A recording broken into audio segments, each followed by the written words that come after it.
किसी छोटे से गांव में एक लड़की प्रिया अपने माता पिता के साथ रहती थी।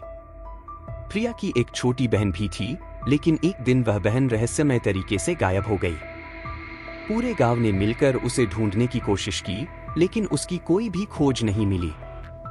कई महीने बाद प्रिया के माता पिता भी दुखों के कारण बीमार हो गए और कुछ समय बाद उनकी भी मृत्यु हो गई।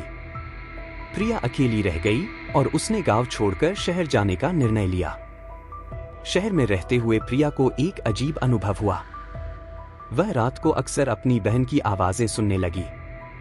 वह आवाजें उसे कहते हुए सुनाई देती थीं, प्रिया, मुझे ढूंढो, मैं तुम्हारे पास हूं। शुरू में प्रिया ने इसे मानसिक दबाव समझा, लेकिन जैसे जैसे दिन बीतते गए उसे यकीन हो गया कि यह कोई सामान्य बात नहीं है।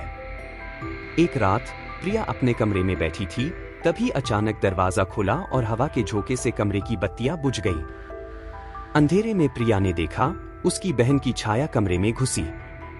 उसकी आंखें गोल और खून से सनी हुई थी। प्रिया घबराई, लेकिन बहन ने कहा, मैं मर नहीं गई, मैं यहाँ हूँ तुम्हारे पास। तुमने मुझे छोड़ दिया था। प्रिया डर के मारे कांप रही थी। वह भागने की कोशिश करती है, लेकिन वह छाया उसे रोक लेती है और कहती है, तुमने मुझे कभी अपना नहीं समझा, अब मैं तुम्हें अकेला नहीं छोड़ूंगी।